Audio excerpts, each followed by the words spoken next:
우리 오늘 귀한 선교사님 모셨는데, 양광균 선교사님은 한국 성서대를 졸업하시고 총신대 학원 졸업하신 다음에 먼저 우리 총회의 GMS 선교사로 파송되셨다가 지금은 웩이라는 선교단체로 이렇게 바꾸셔서 그 웩이라는 선교단체 소속으로 아프리카 가나 남쪽이 있고 북쪽이 있는데, 오늘 말씀 중에 나누시겠지만 가나 남쪽은 크리스찬들이 굉장히 많고요, 북쪽은 무슬림들이에요. 그래서 무슬림 영역에서 사역하신 아주 귀한 선교사님이십니다. 오늘 나와서 허락하는지라라는 제목으로 말씀 나누실 때 큰 은혜 받으시는 복된 시간 되시기를 바랍니다.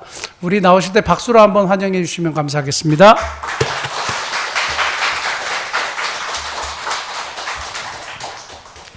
네, 환영해 주셔서 감사합니다. 하나님께 먼저 기도하고 같이 선교 보고 드리고 말씀 나누겠습니다. 자비로우신 아버지 하나님, 감사와 찬송과 영광을 올려드립니다. 죄인이었던 저희를 예수 그리스도의 보혈로 구원하여 주시고 하나님의 자녀로 살아가게 하신 것 감사합니다. 하나님, 세상에는 아직도 예수 그리스도를 모르고 또 예수 없이 죽어가는 사람들이 얼마나 많은지 모릅니다. 그들에게 우리의 사랑을 증거하는 하나님의 귀한 자녀들로 세워주시고, 우리 교회가 이 일들을 아름답게 감당함으로 하나님께 큰 영광 돌릴 수 있도록 도우시고 역사해 주시옵소서. 하나님, 함께 이 시간에는 다곤바 사람들을 마음에 품고 그들을 위해서 또 복음을 증거하는 일들을 위해서 함께 기도하고자 합니다. 하나님, 이 시간 성령께서 함께 해주셔서 우리의 마음이 그들에게도 전달될 수 있도록 허락해 주시옵소서. 모든 것 감사드리며 예수 그리스도의 이름으로 기도드립니다. 아멘. 먼저 귀한 교회에 초청해 주시고 함께 하나님의 귀한 사역들을 나눌 수 있도록 허락해 주신 것 감사를 드립니다. 먼저 잠깐 우리 PPT 선교 보고를 먼저 드리고 그리고 말씀을 함께 나누고자 합니다. 우리 목사님 말씀해 주신 대로 가나는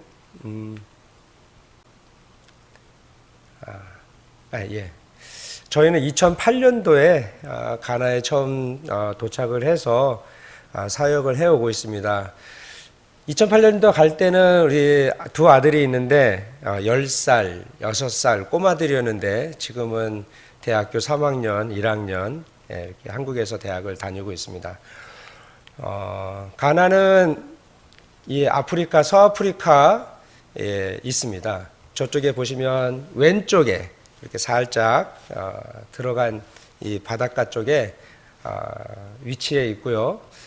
10개의 우리 구역들로 나눠져 있어요. 말하자면 경기도, 전라도 이렇게 있는 것처럼 10개가 나눠져 있는데, 그 중에 아프리카 가나를 소개할 때 아프리카 전체를 보시게 되면 초록색으로 되어져 있는 나라들이 대부분 기독교를 믿는 그런 국가들입니다. 그리고 빨간색으로 이렇게 되어져 있는 국가들이 대부분 이제 이슬람을 믿는 그런 나라들이고, 그 중간에 보시면 이렇게 노랗게 표시되어져 있는 지역이 있는데, 이 지역은 우리 기독교와 이슬람이 함께 공존하는 그런 나라들이에요. 그래서 사실 영적으로 보게 되어지면 좀 긴장 관계들이 그간에 있습니다. 기독교와 이슬람 사람들이 나눠져 있기 때문에 선거를 하게 되면 기독교 대통령이 되면 이슬람이 조금 소외받기도 하고, 이슬람 지역의 대통령이 되면 기독교인들이 좀 소외받기도 하고, 그래서 그런 긴장 때문에 간혹은 전쟁이 일어나기도 합니다. 근데 가나는 그런 면에서 보게 되면 남쪽은 목사님 말씀하신 것처럼 기독교 문화권이에요. 그리고 저희가 사역을 하고 있는 가나 북쪽은 이슬람 문화권입니다.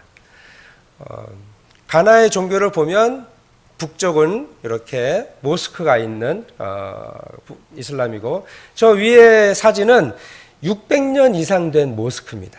그래서 아프리카에 가장 먼저 만들어진 모스크 중에 하나예요. 그래서 가나로 보게 되면 굉장히 이렇게 좀 보호하는 그런 시설이기도 합니다. 그런데 이제 주로 노란색, 빨간색, 주황색으로 표시되어져 있는 이 지역은 교회들이 굉장히 많이 있습니다. 큰 교회도 있고요. 몇만 명씩 모이는 교회도 있기도 합니다. 저희는 세 가지 사역의 방향으로 사역을 하고 있는데, 첫 번째는 교회 사역이고 교회 개척 사역을 하고 있습니다. 그리고 두 번째로는 협동조합을 결성을 해서 협동조합 사역을 하고 있고요. 세 번째는 스포츠 사역을 통해서 복음을 증거하고 있습니다. 먼저 교회 사역은 이슬람 부족이다 보니까 가장 중요한 거는 관계성이에요. 그러니까 제가 선교사인 거 알고 목사인 것도 압니다.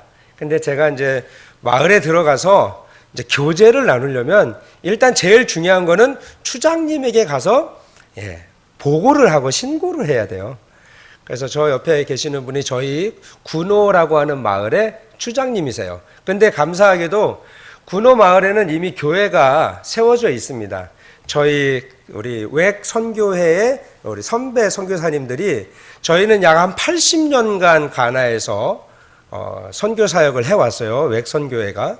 그러다 보니까 이미 저희가 만든 교단도, 가나 현지 교단도 있고, 또 교단에 이제 여러 지역에 교회가 있는데, 특별히 저희 지역에 있는 교회들은 아주 작은 교회들이에요.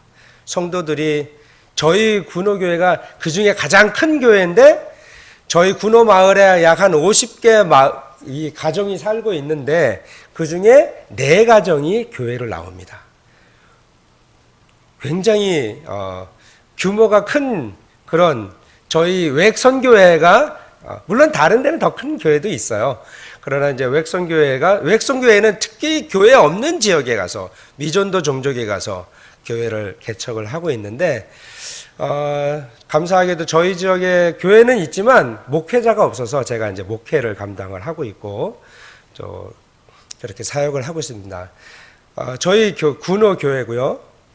이 교회를 중심으로 해서 저희 인근에 있는 마을, 교회가 없는 마을에 교회 개척 사역들을 해가고 있습니다. 네, 요거 한번 플레이 한번 해주시겠어요? 군호 교회로 가는 길인데 건기철입니다. 저희 가나는 우기철과 건기철이 있는데,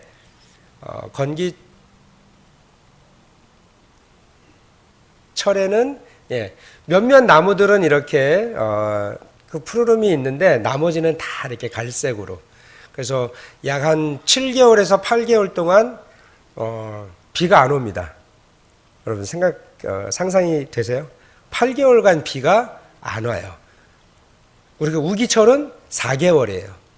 그러니까 지금이 우기철이에요. 한국의 여름이 가나에는 우기철입니다. 많은 분들이 가나 날씨는 좀 어떠세요? 이렇게 물어보시는 분들이 있어요. 우기철에는 좀 시원해요. 그래도 좀 숨쉬고 살만한데, 약 한 38도 정도에서 40도 사이. 그래서 저희가 이 우기철을 핫시즌이라고 합니다. 건기철에는 어떨까요? 네, 조금 더 덥겠죠? 그래서 건기철은 우리가 따로 부르는 말이 있어요. 어떤 말일까요? 혹시 이렇게 좀 상상이 가시나요? 핫시즌이에요. 건기철은 베리베리 핫시즌. 여기는 50도 이상 기본 넘어갑니다, 그냥. 근데 비가 안 와요. 그러니까 과연 그 날씨가 어떨지 궁금하시잖아요. 그래서 저희가 2007년도에 정탐을 하고 왔는데 너무 더운 거예요. 그래서 우리 아이들한테 이제 이 더움을 좀 이제 체험시켜야 되잖아요. 미리 가기 전에. 그래서 어떻게 했을까요? 건식 사우나에 데리고 갔습니다. 건식 사우나에 들어가서 여기서 5분 정도는 우리가 견뎌봐야 된다. 그런 적이 있었는데, 그 정도로 덥습니다. 그래서 나무 밑에 가면 사실 나무가 그렇게 나뭇잎이 많이 있지는 않아요. 건기철에는. 그래서 시원하지는 않아요. 그래서 어떻게 사세요? 그렇게 물어보면 그냥 견딥니다. 이렇게 얘기를 합니다. 저희는 근데 그런 지역에서 사역을 해오고 있고 가장 중요한 거는 이 마을 분들과의 친밀한 교제들을 해가는 게 굉장히 중요해요. 물론 제가 기독교를 이제 예수를 믿고 있고 또 마을 분들은 다 무슬림이기 때문에 전도를 하면 듣지는 않아요. 교회 오세요 이렇게 얘기하면 네 갈게요. 노는 안 해요. 갈게요 이렇게 해놓고 오시는 분은 거의 없죠. 근데 감사하게 저희가 이제 영어도 배워야 되고 또 아이들이 전혀 영어를 못하고 이제 갔기 때문에 2년 동안 언어 배우는 일들을 이제 남쪽에서 하고 있었고 어느 정도 이제 영어를 배우고 이제 사역지로 오는 과정 속에서 어려움들이 좀 많이 있었어요. 몇 가지 어려움은 강도를 좀 만났고요. 그래서 칼로 좀 이렇게 맞기도 하고 또 우리 아이들이 그걸 다 눈으로 봤어요. 근데 감사하게 제가 좀 이렇게 덩치도 좀 있고 그러지 않습니까? 어렸을 때 또 태권도를 배워가지고 칼로 탁 쳤는데 제가 또 이렇게 맞고 또 이쪽에 맞고 제 핸드폰을 뺏어가려고 했었거든요. 근데 그 과정 속에서 아이들이 아빠가 맞는 모습을 보면서 완전히 그냥 패닉에 빠져 있는 거예요. 그래서 안 놔지더라고요. 근데 애들 얼굴을 보니까 이게 놔져서 그런 적도 있었고 또 아이들 우리 큰애는 학교에 이제 3학년 들어가는데 거의 투명인간. 아무도 상관을 안 하죠. 왜? 한마디 말을 못 하니까. 근데 둘째는 유치원에 들어가는데 유치원 선생님이 꽤 뚱뚱한 선생님이셨어요. 매일 유치원에 갔다 오면 올 때 보면 우는 거예요. 왜 그런가. 그래서 뭐 달래기도 하고 이렇게 나중에 알고 보니까 선생님이 그냥 꼬집어요, 애를. 그리고 이제 머리가 길잖아요. 아프리카 사람들은 머리가 별로 없고 머리 만지면 귀찮잖아요. 한두 번도 아니고.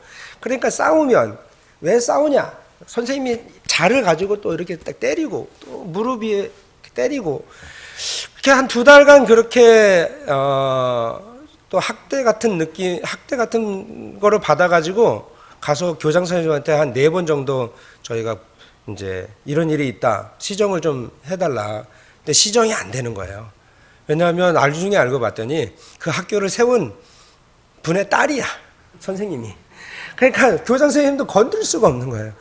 할머니가 준 예쁜 물병 있죠, 락앤락. 그거 주면 선생님이 갖고 와, 선생님 뺏어가고. 점심 먹으라고 1,000원씩 이렇게 주거든요. 선생님이 뺏어가서 안 주고. 그럼 굶고 있고. 그래서 한 2달 지날 때 아이가 새벽 2시에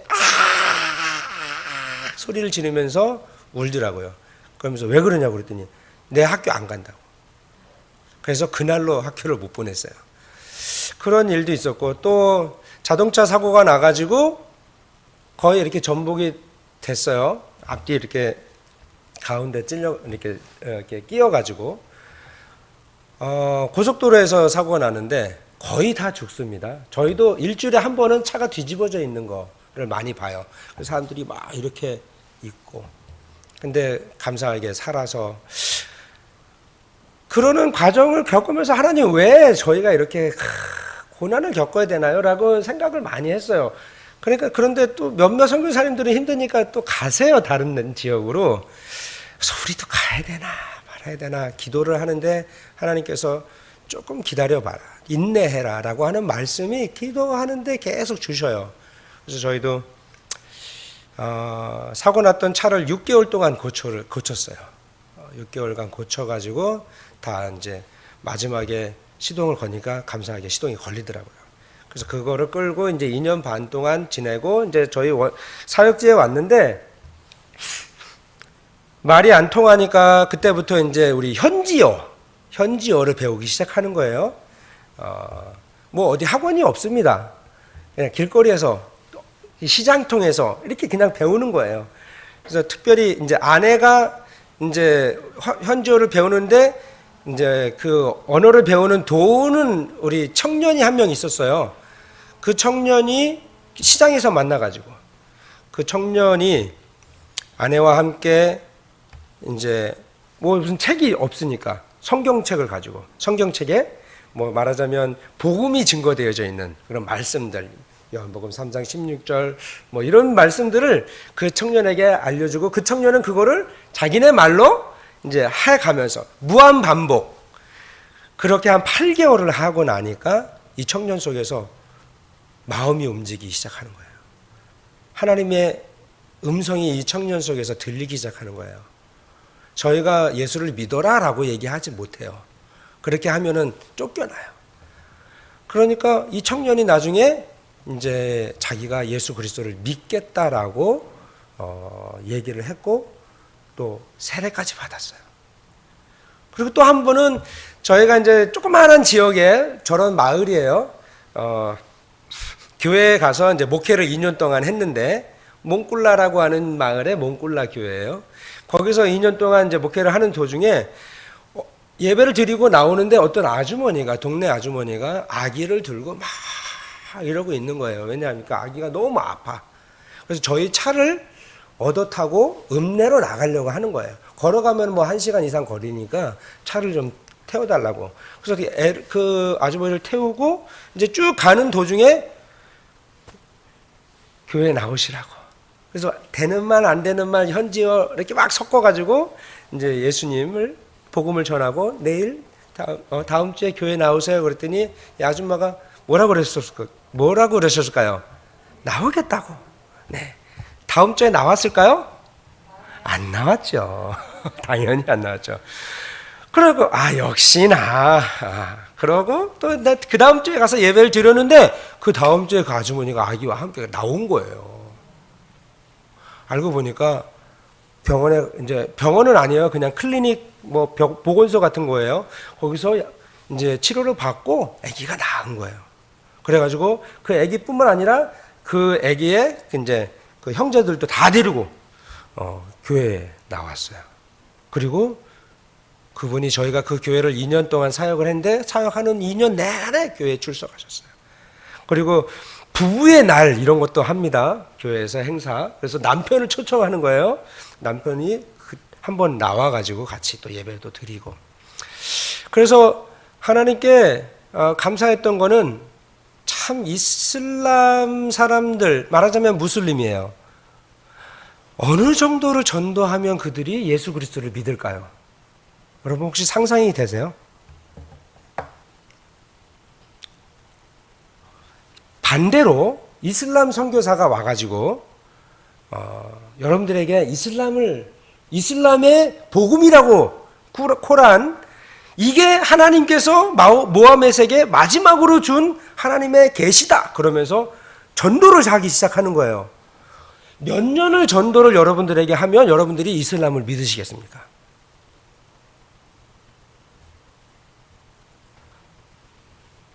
혹시 믿으실 분 계세요? 잘 안 믿죠. 안 믿죠. 내가 세상에서 제일 좋은 차를 당신에게 주겠습니다. 그리고 제일 좋은 아파트를 드리겠습니다. 그리고 원하는 거 다 해드리겠습니다. 이슬람을 믿으시겠습니까? 혹시 믿으실 분이 아무도 안 계시잖아요. 근데 제가 생각해 보니까 그 일을 그 사람들에게 하고 있는 거예요. 그 사람들은 600년간 모하멧을 하나님의 마지막 선지자로 믿고 살아가는 사람들이에요. 600년입니다. 600년. 그 사람들에게 가서 복음을 전하는 거예요. 이 사람들에게 있어서 예수는 그리스도가 아니에요. 모하멧 이전에 왔던 선지자 중에 한 사람이에요. 근데 그 선지자, 모하멧이 마지막 선지자인데 모하멧을 믿지 누가 예수를 믿겠어요. 근데 제가 그 일을 하고 있더라고요. 그런데 감사하게도 정말 인내하고 정말 떠나고 싶었던 마음이 2년 내내 있었는데 인내하고 나니까 그런 열매들을 저희가 아니었어도 누군가에 의해서 그분들을 하나님께서 부르셨을 거예요. 그러나 감사하게 저희가 그렇게 쓰임을 받았다는 거에 대해서 아직까지도 그 지역에서 선교할 수 있는 정말 원동력이 되어지고 있습니다. 여자분들은 저희 아내가 이렇게 이제 찾아가서 신방도 하고 이렇게 하면서 전도합니다. 이 교회는 또 다른 톨롱이라고 하는 지역의 교회예요. 여기에는 한 가정과 또 몇몇 아이들이 나와서 교회를 지키고 있습니다. 감사하게도 제가 저희 군호 마을에 부추장입니다. 크리스찬으로서는 처음이에요. 처음. 그러니까 추장은 혈통이에요. 아무나 추장이 되는 게 아니고 혈통으로만 됩니다. 근데 마을에서 이제 장로들이 이제 선출이 되어지는데 어느 정도 이제 연륜이 있는 분들이 이제 장로가 세워져요. 근데 아직까지 크리스찬으로서 장로가 된 사람, 부추장이 된 사람이 한 명도 없었어요. 근데 제가 저희 추장님이 저한테 이제 부추장을 하라고 이렇게 해갖고 제가 저는 감투 쓰는 거 별로 안 좋아해서 이렇게 싫다고 했더니 저희 교회 분들이 너무 서운해 하시는 거예요. 아직까지 크리스찬 중에서 부추장이 된 사람이 한 명도 없는데 왜 안 되려고 하느냐. 그래서 그 부추장직을 이렇게 맡게 되었어요. 근데 감사하게 저희가 하려고 하는 그 사역 가운데 하나가 마을을 개발해야 되는 일들이에요.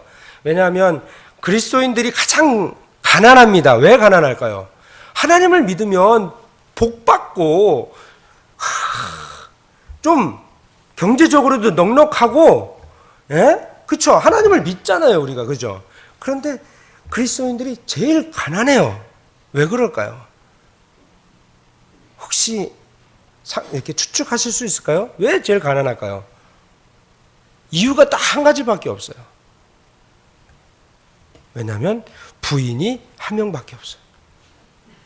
이슬람 사람들은 부인이 기본 4명, 네, 첫째, 둘째, 셋째, 넷째 이렇게 됩니다. 네, 사실이에요. 그러니까 부인이 많다는 거는 뭐예요? 아이들이 많다는 거죠. 척박한 저 땅에서 살아가려면 한 알이라도, 옥수수가 주식인데 옥수수 한 알이라도 더 심어야 그 혹독한 건기철을 살아가는 거예요. 건기철에는요, 삽이 안 들어가요. 물이 없으니까. 그렇게 혹독합니다. 근데 부인이 한 명, 애들은 고작 서너 명, 그러면 가난할 수밖에 없는 거예요. 야, 하나님, 전도? 예수님, 하나님, 씨알이 안 먹히는 거예요. 야, 그렇게 힘들게 그렇게 살면서 어떻게, 그리스도인이 되라는 말을 할 수가 없어요. 여러분, 어떻게 했어요? 부인이 애들도 많고 막 곡간이 이렇게 싹 차야 되잖아요. 그러니까 그리스도인으로서 살아가는 게 복일까요? 아닐까요? 그런데 저희 성도님들은 그걸 인내하고 참아가면서 살아갑니다. 왜일까요? 왜냐하면 그 안에 생명이 있기 때문에 그렇죠. 아멘이신가요? 그 안에 영원한 생명이 그들 마음속에 있기 때문에 고난 속에서 무시받고 천대받고 그런 삶 속에서도 믿음을 지키고 살아갑니다. 한국에 와서 우리 한국이 참 자랑스럽죠. 외국에 나가면 다 외국자가 된다고 너무너무 자랑스럽고, 예. 또 이렇게 어르신들 보면 이 대한민국을 여태까지 만들어 오셨잖아요. 정말 존경스럽고, 때로는 좀 어려움이 있을 수도 있어요. 네. 그런데 세상에는 우리가 상상할 수 없는 어려움을 안고, 근데 그럼에도 불구하고 거기에 믿음을 얹혀놓으니까 더 힘든 상황인데도 그걸 인내하면서 살아가시는 분들이 너무 많다. 제가 했던 인내는 인내도 아니더라고요. 그분들에 비하니까. 제가 그분들을 보면 볼수록 은혜가 될 수밖에 없어요. 저는 차라도 있죠. 예, 지금은 죽었지만 저는 누가 후원이라도 해주죠. 그렇잖아요. 그분들은 그런 게 없어요. 그래서 누군가가 도와줄 수밖에 없는 그런 삶을 살아가는 분들이 저희 다곤바 지역의 그리스도인들입니다. 그런데도 그 믿음을 정말 아름답게 지켜가고 있어요. 그리고 이제 그 마을 옆에서 이제 또 작은 마을에 또 전도도 합니다. 왜? 이게요, 전도를 왜 하냐? 내가 예수 그리스도를 믿으면 그 믿음 때문에 전할 수밖에 없는 이 성령의 강권하심이 있는 거예요. 그래서 전도하고 잘리라고 하는 마을인데요. 이 마을 속에서 저희가 이제 개척을 하고 있습니다. 지금 한 6년 정도 되어 가고 있고요. 아직 교회당이 없어서 이제 나무 아래에서 예배드려서 저희는 나무 아래 교회 이렇게 얘기합니다. 요게 이제 건기철 저희 잘리 마을에 들어가는 모습이에요. 근데 동영상이 좀 잘 안 나와서 조금 아쉽긴 하지만 이렇게 쭉 갑니다. 그리고 이제 주일학교도 이제 이렇게 하고 있고요. 여기도 주일학교 모습이고요. 저희 잘리 마을 추장님이세요. 지금은 돌아가셨는데 이분이 저희가 이 잘리 마을에 교회당을 이렇게 교회당을 세울 수 있도록 허락해 주셨어요. 그래서 이제 올해 준비하고 내년 정도에 이제 저희가 교회당을 지으려고 지금 계획을 하고 있습니다. 또 하나 두 번째 사역은 협동조합 사역이에요. 너무 이렇게 힘들게 살아가다 보니까 경제적으로 조금 도움이 되기를 저희가 도움을 주어서 자립할 수 있는 교회로 만들기 위해서 이제 협동조합을 결성을 했어요. 그래서 이 협동조합을 통해서 이제 농장을 시작을 했습니다. 3년 전부터. 그래서 추장님께서 감사하게 땅을 주셨어요. 제가 또 부추장 아닙니까? 그래서 달라고 하면 주십니다. 그래서 이제 저희 이제 성도님들과 함께 밭을 일구는 작업이에요. 근데 중요한 건 뭐냐면 자기 밭과 이게 다 있어요. 그러면 시간들을 쪼개가지고 따로 내서 함께 일을 해야 되잖아요. 그게 제일 중요한 거예요. 저는 그거를 보고 싶어요. 이분들이 함께 모여서 시간을 쪼개서 뭔가를 할 수 있느냐 없느냐가 중요한 거잖아요. 근데 이분들이 새벽부터 나와가지고 이 황무지를 개간을 해가지고 밭을 만들기 시작합니다. 그리고 이제 농업 기술이라는 게 거의 없어요. 그냥 옥수수도 그냥 툭툭툭 그냥 씻어요. 이제 뿌려요. 그러니까 저희는 이제 조금 더 여러 가지 다양한 것들을 이제 실험을 통해서 한국에 한 20여 가지의 야채들을 이곳에서 심어봤어요. 되는 것도 있고 안 되는 것도 있는데 지금 이제 저 옆에는 이제 한국 옥수수가 좀 자라고 있고요. 그 옆에는 이제 오이가 자라고 있고요. 이렇게 이제 이제 저희가 만든 농장이에요. 이제 모종을 해서 했는데 처음 해보는 거예요. 이렇게 모종을 해서 해보는 거는. 그리고 이제 아이들도 나와서 이렇게 도와주고 또 고구마도 그 다음에는 했습니다. 그래서 오이도 이제 자라는데 워낙 병충 애들이 많으니까 오이가 조그맣게 나오잖아요. 꽃이 피고 오이가 그때부터 이제 씌워줘야 돼요, 망을. 아니면 거기다 알을 깝니다, 벌레들이. 또 상추도 너무너무 잘 자랐어요. 고구마도 지금 이렇게 성공적으로 재배했던 거고, 요거 이제 첫 고구마 수확이에요. 오렌지 고구마였고요. 맛은 그렇게 없는데 영양이 굉장히 좋다고 해서 저거를 했습니다. 그 다음에 이제 앞으로 이제 저희가 과일도 심어야 되는데 이게 카스타드 프루시라고 하는 열매고요. 바나나도 심어야 되고, 요게 이제 가나 망고입니다. 참 맛있습니다. 저희가 세상에서 제일 맛있는 망고가 가나, 이 서북 아프리카에 나는데 어떻게 맛을 보여드릴 방법이 없어요. 오시는 거 외에는. 그래서 보통 이제 필리핀 망고나 이런 게 동남아시아 망고들이 많이 오는데 그거는 우리 망고를 안 칩니다. 감사하게 열무도 굉장히 잘 됐어요. 그래서 이제 농업 박람회가 1년에 한 번씩 있는데 추수기 끝나고 이제 추수기 때 그래서 이제 저 무를 가서 오이 뭐 이런 거 가져가서 판매를 했어요. 그리고 거기서 이제 아내가 현지 음식 속에다가 무를 넣어서 같이 이제 끓이는 거예요. 스프를 이제 국을. 그래서 그들에게 시음을 이렇게 해줬더니 너무 좋아하고 잘 먹는 거예요. 그래서 무도 해서 팔면 되겠구나, 이런 것들을 저희가 이제 알게 됐죠. 상추도 굉장히 많이 이제 잘 자라가지고 남쪽에 한국 분들이 한 800여 명 사세요. 이 남쪽에. 그래서 그쪽에다 보내가지고 판매하기도 했고. 그래서 이제 우기철에는 그냥 됩니다. 농사가 한국 여름 같으니까. 근데 결국에는 돈을 벌려면 건기철에 농사를 지어야 되는 거예요. 우기철에는 너도 나도 하니까 뭐 좋은 가격에 받을 수가 없어요. 그래서 건기철에 농사를 지려면 제일 중요한 게 물을 발견하는 건데 저희가 6번, 저는 기도만 했어요. 저희 외성교회는 참 이런 말씀 드리면 좀 어쩔지 모르겠지만 외성교회 사람 선교사들이 쓰고 남은 물건은 아무도 안 쓴다. 예. 외성교회 선교사가 쓰고 남은 물건은 현지인도 잘 안 쓴다라고 할 만큼 짠돌이, 그리고 가장 가난하게 현지인답게 살려고 하다 보니까, 예. 그래서 저희는 뭔가를 하려면 기도부터 합니다. 하나님, 이제 이렇게 우물을 파야 되는데 팔 수 있게 허락해 주세요. 그리고 이제 저희 교회 성도들하고 같이 기도를 쭉 하는데 두 분의 성도님이 이제 후원을 해 주셨어요. 저하고는 아무도 모르는 관계였어요. 감사하게. 그래서 첫 해에 2019년도에 3번을 팠습니다. 너무 동네 분들 다 나오고, 야, 그리스도인들이 뭐 한댄다. 그리스도인이 돌로돌로해, 돌로돌로 이렇게 예수를 따라다니는 사람, 이런 뜻인데 막 구경 오는 거야. 추장님도 오고, 야, 되냐 마냐 막. 근데 3번 팠는데 한 번도 안 나왔어요. 물이 거의 100m까지 파거든요. 그리고 그 다음 해에 또 3번을 팠습니다.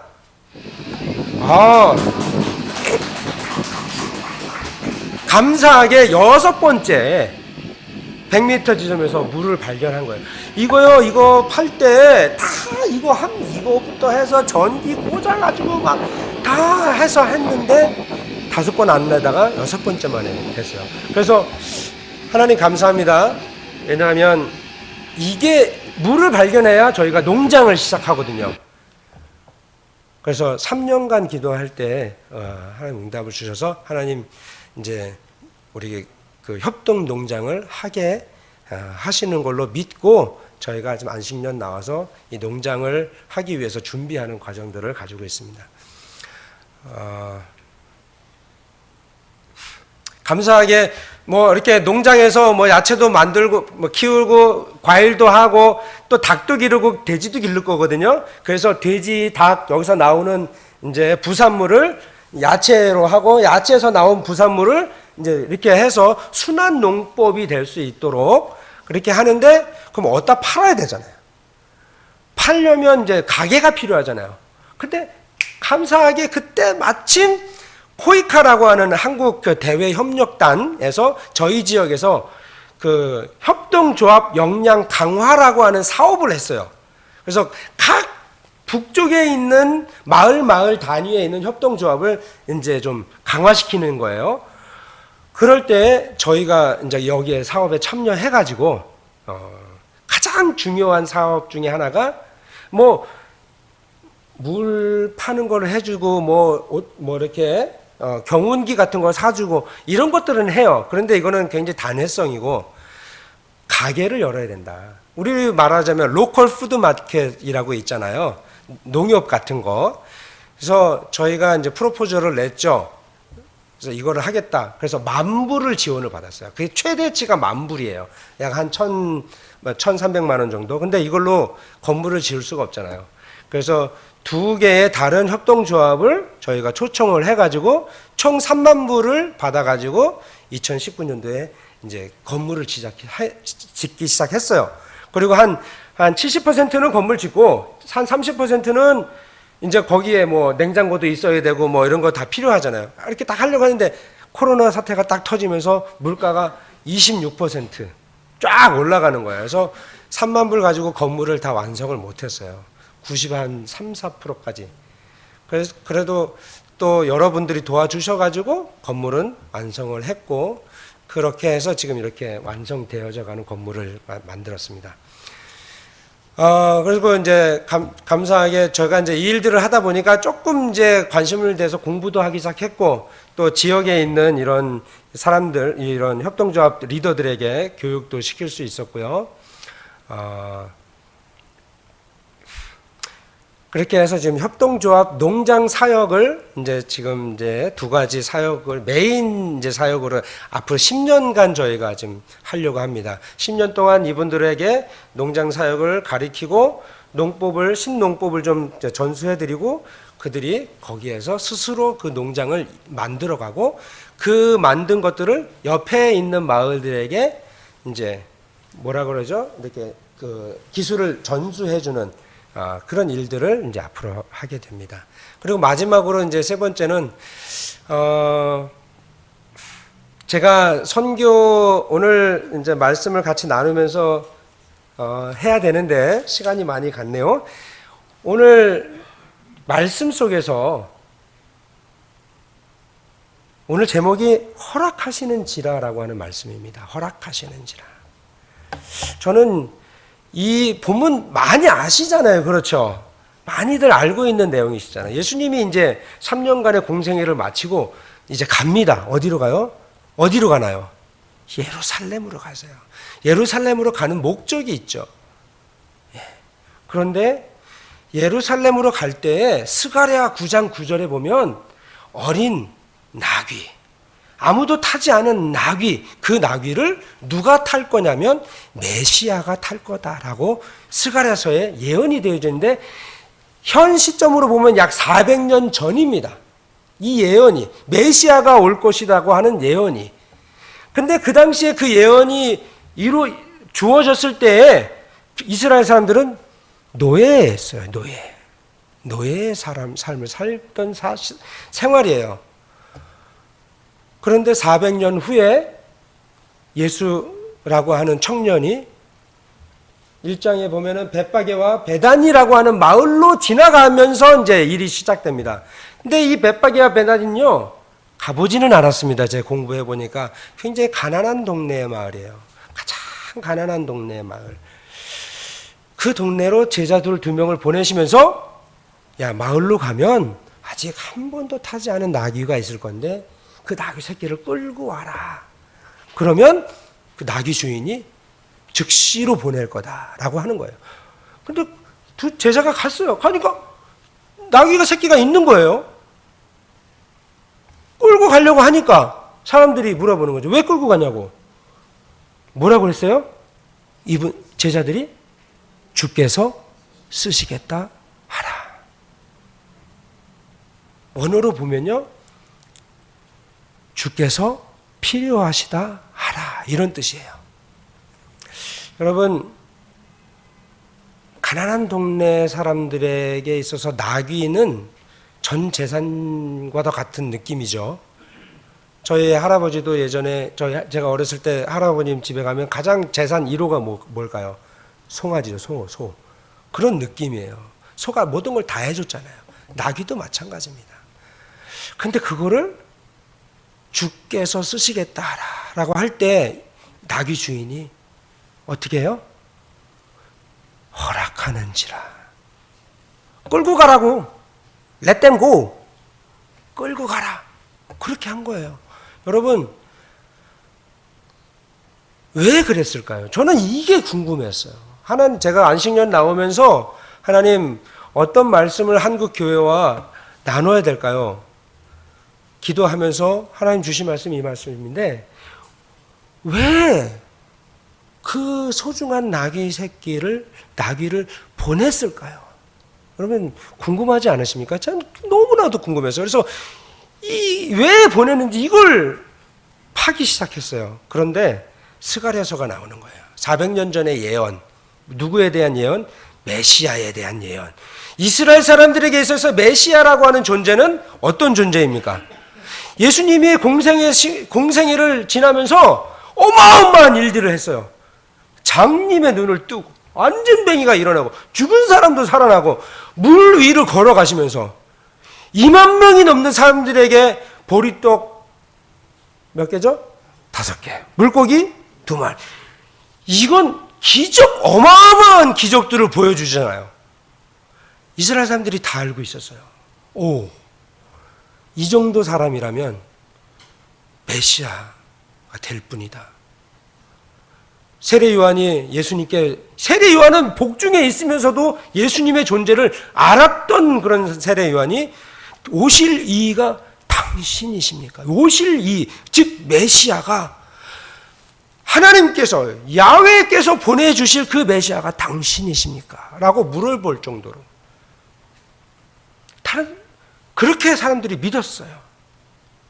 그리고 이 주인도 그 예수님이 어린 양 나귀가 필요하다 그러니까 들을수록 예언을 성취하는 거죠. 예수님의 메시아에 대한 예언을 성취하는 이 큰 이야기 속의 주인공이, 또 다른 주인공이 되신 거예요. 그러니까 그 뒤에 어떻게 됐습니까? 사람들이 한번 읽어볼까요? 7절부터 10절까지 다 같이 한번 읽어볼까요? 시작. 나귀 새끼가 예수께 끌고 왔습니다.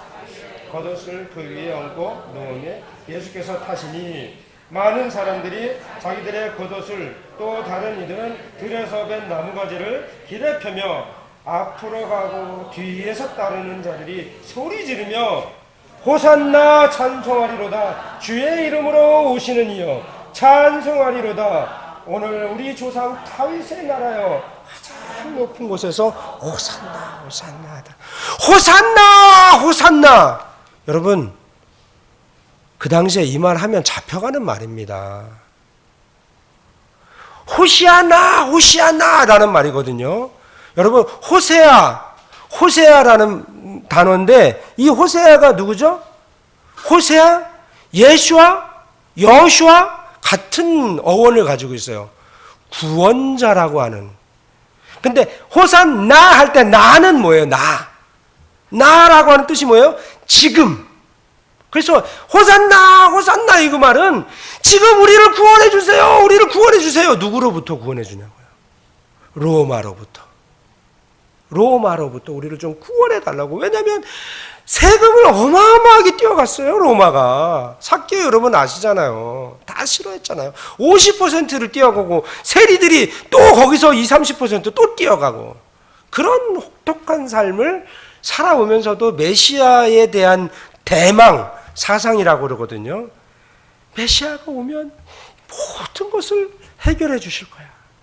그런데 예수님이 막 기적을 일으키니까 이분이 메시아구나. 이분이 어린 나귀를 타는데, 야, 다윗의 나라에 오시는 이여. 예수님도 주께서 쓰시겠다 하라라고 할 때 이 주라고 하는 말이 curious라고 하는 말이에요. 이 말은 로마 황제에게만 쓰는 말이에요. 근데 이 스가랴가 얘기할 때 왕이라고 할 때 여기 야훼라고 하는 말로 표현되는데 야훼. curious밖에 설명할 수 없는 단어였어요. 거기서 예수님도 자기가 주, curious, 주께서 쓰시겠다 이렇게 얘기한 거예요. 그러니 여러분 이제 해방될 그런 꿈을 품고 예수님이 이제 예루살렘에 가시면 이제 왕이 될 걸로 했는데 예수님 어떻게 하셨나요? 십자가를 지셨잖아요. 그러니 사람들이 죄인이 됐잖아요. 죄인. 여러분 십자가 처형을 받는 거는요 그 당시에 가장 악독한 죄인들이 받는 형벌이에요. 죄인이 되셨잖아요. 꿈에 부풀었던 사람들이 얼마나 실망했을까요?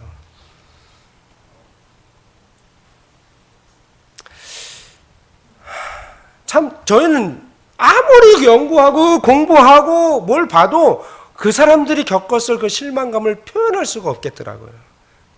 다 떠났습니다. 여러분 3년간 예수님을 따랐던 제자들 떠났어요? 안 떠났어요? 다 떠났습니다. 여러분 3년간 예수님과 동고동락한 이 3년의 시간이 얼마인지 혹시 아세요? 하루에 1시간씩 기도하고 말씀 보고 30분 기도하고 말씀 30분 쫙 보고 얼마나 경건해요. 하루에 1시간을 몇 년을 해야 3년이 될까요? 40-50년을 해야 돼요. 굉장히 헌신된 그런 시간들 아닙니까? 하루도 안 빠지고. 근데 그 중에 한 명 제자는 실패해버렸잖아요. 너는 차라리 나지 않았으면 좋겠다라고 할 만큼 제자들은 다 떠났습니다. 여러분 예수님께서 우리에게 주신 또 다른 예언이 있어요. 사도행전 1장 8절에 보면 나와 있습니다. 사도행전 1장 8절 한번 볼까요? 무슨 예언입니까?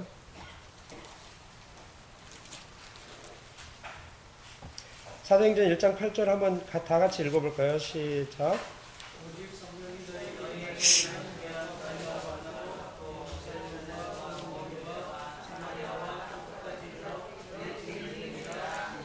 그러면 그제서야 내가 오리라. 모든 나라, 모든 민족에게 복음이 증거되면 내가 그때 오겠다라고 하는 예언이에요. 이 예언을 이루기 위해서 수없이 많은 사람들이 헌신했습니다. 누가 했나요? 대표적으로 사도 바울이잖아요. 사도 바울 예수님 믿는 사람들 잡아다가 죽이고 막 감옥에 가두고 막 고문하고. 근데 예수님 만나고 어머 이게 막 180도 변해가지고 이제 막 예수를 전하고 다니. 그 후에 정말 제가 선교사가 된 이유 중에 하나는 정말 저는 고등학교 3학년 때부터 예수를 믿기 시작했는데 신학교 가서 아프리카에서 오신 선교사님이 아프리카 이 수단에서 막 어렵게 사역하는 그런 사진들을 보여주시면서 맨 마지막에 하얀 어린 양이 죽어가는 모습이에요. 그러면서 이 사진을 여기 피가 막 이렇게 흐르고 있었어요. 눈은 이렇게 뜨고 있었지만 여러분 이 사진에서 누가 보이십니까? 그러시는 거예요. 그 선교사님이 막 말똥말똥 뭐라고 해야 되나 막 이러고 있었는데 여러분 십자가에서 돌아가신 예수 그리스도, 여러분들을 위해서 돌아가신 예수 그리스도가 보이지 않습니까? 그러면서 여러분 이 중에서 여러분들의 삶 속에서 1년을 선교지에서 헌신하실 분 일어났어요. 그러는 거예요. 그런데 막 학생들이 혹시 이종무 목사님 그때 계셨는지 모르겠는데 40주년 우리 선교대회 때 뭐 일어나는 거예요. 그래도 또 이래. 22년을 여러분 선교지에서 여러분들의 인생의 2년을 헌신하실 분 일어나십시오. 네, 아직 아무도 안 일어나시고 계시네요. 네, 그러시는 거예요. 그러면서 여러분 장기 선교사라고 있습니다. 4년 이상 선교하실 분 여러분 일어나세요. 딱 그러는 거예요. 와, 저도 막 일어나고 싶은데 일어날 수가 없었어요. 왜냐하면 저희 아버님 아직 그 당시에도 교회 안 다니셨거든요. 그리고 여러분 참 제가 아버님을 많이 닮았습니다. 그래서 아버님 참 원망하면서 살았는데 얼마 전에 저희 그 파송교회 행사가 있어서 가는데 어떤 꼬마아이가 딱 오더니 와 못생겼다 그러는 거예요. 그래서 괜찮았어요. 왜냐면 트라우마가 다 없어졌어요. 어렸을 때 너무 많이 들어가지고 못생겼. 근데 그 당시에 그때에 제가 되게 정말 한눈에 뿅 이렇게 가가지고 정말 따라다녔던 자매가 있어요. 근데 선교사로 간다 그러면 과연 내 결혼이나 할 수 있을까? 두 가지 고민이 딱 들어오는 거예요. 그러면서 일어나지 못했어요. 근데 그 선교사님이 그 일어난 사람들을 위해서 축복 기도를 해주시는데 와, 그 축복 기도 내가 받았으면 좋겠다 라는 생각만 하고 있었어요. 그리고 다 앉는 거예요. 그리고 여러분 그 선교사님이 한 번 더 여러분 혹시 선교사로 헌신하고 싶은데 일어나고 싶어 이렇게 헌신하고 싶었는데 헌신하지 못한 사람 그 자리에서 장기 선교사로 가실 분 일어나십시오. 아니 1년도 없고 2년 없고 그냥 마지막에는 그냥 장기 선교사예요. 근데 제 다리가 저도 의지와 상관없이 딱 일어나는데 조금 전에 했던 그 고민 두 가지 있었잖아요. 하나님께서 제 마음속에 그런 느낌 처음에요. 있으시죠 다? 걱정하지 마 그러는 거예요. 그 후에 저희 아버님이 제가 목사 안수를 받을 때 또 갑자기 연락해갖고 오시더니 아버님은 철저한 유교 저기 유교인데 내가 이제 아들의 가는 길을 방해하면 안 되겠다라는 생각이 들어서 교회를 다녀야 되겠다 그러시는 거예요. 그리고 네 막 따라다녔던 진짜 되게 예뻤거든요. 자매가 생머리에 안경 딱 끼고 제가 이선희를 굉장히 좋아했는데 이선희 빌 나는 그런 어떻게 됐을까요? 여기 앉아 계시잖아요. 여기 앉아 있으시네. 감사합니다. 그렇게 됐습니다. 그렇게 돼서 선교에 헌신을 하고 갔는데 뭘 말씀드리려고 이야기를 했냐면 그 선교사님이 선교사로 나가려면 운동 하나씩은 해야 돼. 근데 저는 원래 운동을 여러 가지를 해왔던 사람이에요. 근데 선교지에서 뭘 하면 좋을까 하는데 또 다른 어떤 선교사님이 테니스를 시작해라. 테니스를 하면 도움이 많이 될 거다. 그래서 제가 그 신학교 2학년 때부터 테니스를 시작했습니다. 마침 저희 학교 옆에 테니스장이 있었어요. 그래서 시작을 했어요. 그래서 아침에 새벽 기도 끝나면 테니스장 가서 7시부터 8시까지 테니스 치고 이렇게 들어오고 바로 옆에 담 옆에 바로 있어요. 가장 쉬웠죠. 그래서 그렇게 배웠던 테니스를 제가 한국에서 한 10여 년 이상 해서 저기 동영 한번 PPT 한 번만 띄워 주시겠어요? 마지막 저희 세 번째 사역이 스포츠 사역입니다. 저희 동네에도 테니스장이 한 군데가 있어요. 정말 감사하게. 그래서 그 테니스장에서 저도 운동을 해야 되지만 가서 보니까 볼보이 하는 애들이 많이 있었어요. 볼보이. 그래서 이 볼보이 아이들이 그 테니스장에서 볼보이 해주고 용돈 이렇게 법니다. 그래서 저희 테니스장이고요. 그럼 그렇게 하다 보니까 내가 이 아이들을 모아가지고 테니스를 가르치면 어떨까 해서 10년 전부터 그 볼보이 아이들, 야 니네 보통 이제 어른들이 와서 테니스 치면 이제 5시, 6시에 와요. 니네 4시까지 와. 그럼 4시까지 와서 테니스 레슨 쫙 받고 보통 뭐 8시, 9시에 끝나면 그 후에 이제 아내가 이제 빵을 하나씩 이렇게 해주면 그 빵 같이 나누면서 예수님 이야기 해주고. 그래서 이렇게 지금 이제 아이들이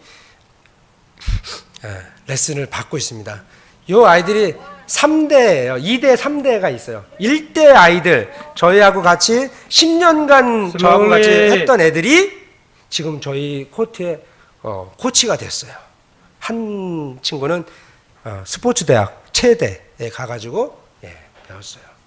그래서 이 친구들이 그렇게 기술을 배우고 나서 자기가 자기 먹거리, 이제 자기가 살아갈 수 있는 방법들을 하게 됐어요. 그래서 너무 감사하고 아직까지 예수를 믿지는 않지만 이 아이들이 빵 먹는 지금 모습이고요. 네. 네. 뭐 맨발로 오는 애들이 많고요. 요런 신발이라도 신으면 그나마 감사한 거예요. 그리고 이제 저희 이렇게 지금 저쪽 맨 왼쪽에 있는 아이들이 첫 번째, 그 다음에 가운데 있는 아이들이 지금 세 번째, 초록색 입은 애들이 두 번째, 이렇게 1대, 2대, 3대 제너레이션이에요. 이렇게 지금 같이 운동도 하고 또 예수님을 증거하고 있습니다. 아직은 예수님을 받아들이지는 않지만 기도해 주십시오. 이 아이들 마음속에도 예수 그리스도가 생명이 될 수 있도록. 저희가 몇 가지의 기도 제목이 있긴 합니다. 가장 중요한 거는 참 선교사가 되고 난 이후에 마음이 아팠던 일들이 여러 가지가 있었는데 거짓말하는 선교사가 제 주변에도 있더라고요. 그래서 저희는 하나님 앞에서 최대한 부끄럽지 않은 선교사가 되기를 원합니다. 이렇게 기도합니다. 그리고 물질을 탐하지 않는 선교사, 선교지로 가야 될 물질은 선교지로 가야죠. 물론 저희도 생활비, 저희 파송교에서 또 이렇게 지원을 해주니까 그렇게 기도해 주시면 좋겠고, 또 다곤바 마을, 우리 잔리 마을 나무 아래 교회가 이제 나무 아래 교회가 아니라 잔리 교회가 될 수 있도록 기도해 주시면 감사하겠고, 그 다음에 협동조합이 10년 프로젝트를 계획하고 있습니다. 그래서 야채, 과일, 그 다음에 양계, 양돈 이렇게 해서 농장을 잘 만들고 그들이 그 농장을 스스로 운영해 나아갈 수 있게끔 이렇게 10년 사역을 하고 나서 저는 그들에게 모든 걸 넘겨드리고 나오려고 계획하고 있습니다. 그리고 네 번째는 저희가 중고차를 하나 사서 고장 나고 뭐 사고 나고 그걸 고쳐가지고 다 썼는데 이제 저희가 안식년 나오면서 사망을 했어요. 그래서 폐차를 했는데 또 하나님께서 예수님은 나귀를 타셨지만 저희는 차를 타야 되겠기에 하나님께서 또 저희가 사역할 수 있는 그런 자동차를 하나 구입할 수 있도록 위해서 4가지 기도 제목을 위해서 같이 기도해 주시면 감사하겠습니다.